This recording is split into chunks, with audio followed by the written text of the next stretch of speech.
Bem-vindas e bem-vindos! Hoje a gente mergulha num tema, olha, fascinante e bem exigente da psicanálise. É uma disciplina mental que o Wilfred Bion propõe lá em Atenção e Interpretação. Algo que, assim, desafia nosso jeito de pensar comum. A ideia central é bem radical mesmo. Para conseguir acessar a verdade emocional mais profunda da sessão, que o Bion vai chamar de O. O analista precisaria meio que suspender a memória, o desejo, sabe? Até a compreensão que já tem. Vamos investigar isso juntos usando duas passagens bem importantes do capítulo 4, que chama Opacidade da Memória e do Desejo. Exatamente. É quase como tentar esvaziar a mente, né? Tirar as ferramentas que a gente usa sempre para pensar, para conhecer, e criar um espaço assim mais receptivo para o desconhecido, para essa realidade última da experiência ali na análise. O Bion via isso como algo fundamental, sabe? Para um trabalho que realmente transforma. Certo. Então vamos lá. Vamos começar com a primeira passagem. Bion pega um poema do Coleridge, A Balada do Velho Marinheiro. Ele cita: Like one that on a lonesome road doth walk in fear and dread, and having once turned round walks on, and turns no more his head, because he knows a frightful fiend doth close behind him tread. Que seria tipo, como alguém que numa estrada solitário caminha com medo e pavor, e tendo uma vez se virado, segue em frente e não vira mais a cabeça, porque sabe que um demônio aterrador segue de perto seus passos. É uma imagem forte, né? Muito forte. E Bion usa isso para descrever justamente o estado emocional que ele acha necessário para chegar nessas tais transformações em O.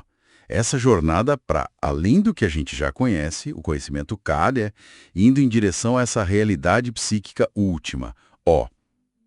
E essa jornada ela é marcada por medo e pavor. É isso que o poema captura. E essa figura do demônio aterrador, o frightful fiend, que está ali seguindo a pessoa. Confesso que a leitura do Bion aqui me surpreendeu. Ah, sim. É fascinante. Porque o Bion sugere assim uma dupla possibilidade.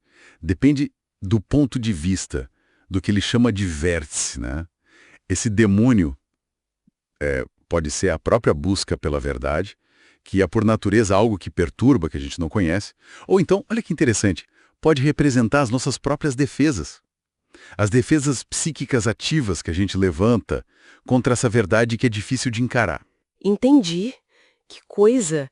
E a atitude de seguir em frente sem virar a cabeça, mesmo sabendo que tem esse demônio logo atrás.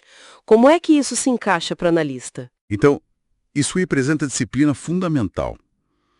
É resistir à tentação de olhar para trás, para a memória.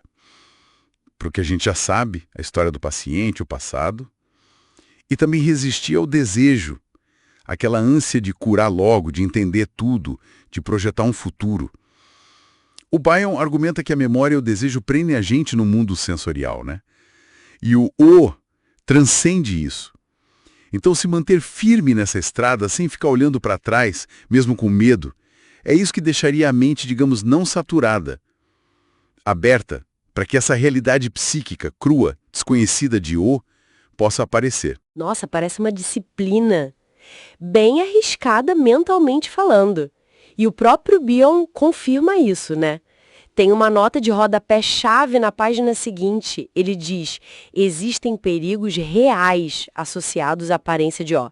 É por isso que o procedimento aqui, delineado, é defendido apenas para o psicanalista cuja própria análise foi levado pelo menos longe o suficiente para o reconhecimento das posições esquizoparanoide e depressiva.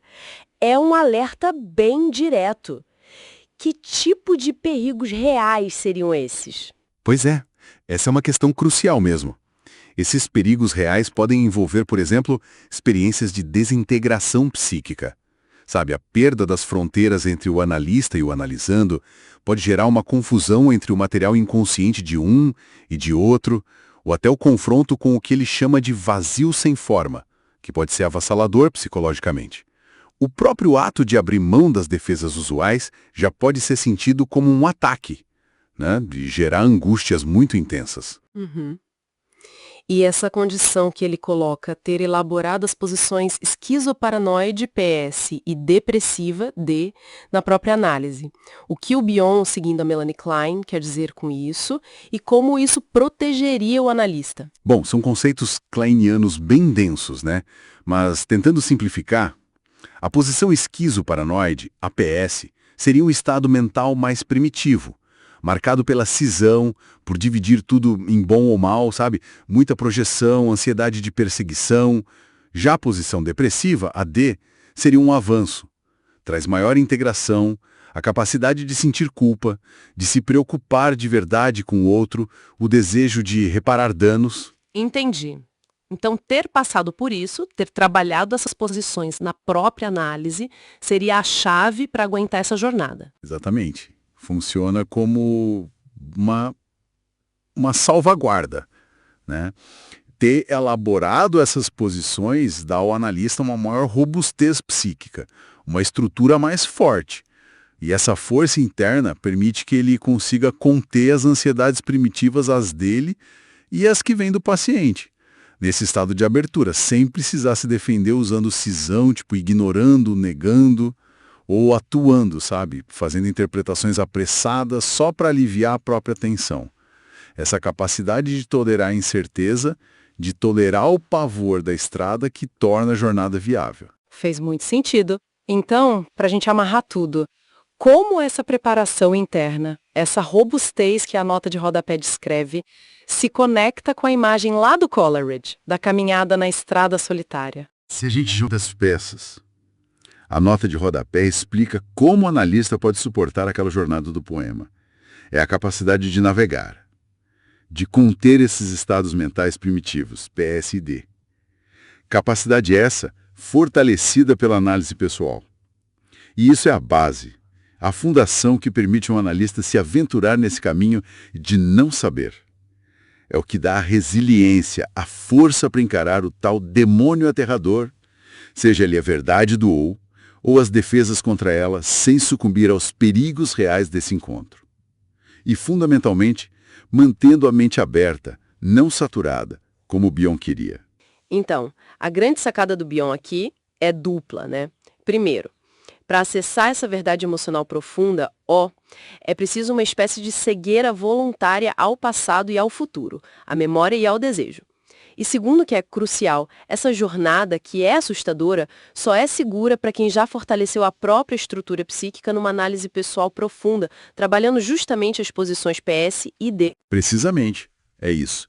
E talvez fique aí uma questão para a gente pensar, né? Como é que se equilibra essa condição necessária de não saber durante o encontro analítico com a necessidade que o analista eventualmente tem de formular, de comunicar uma compreensão?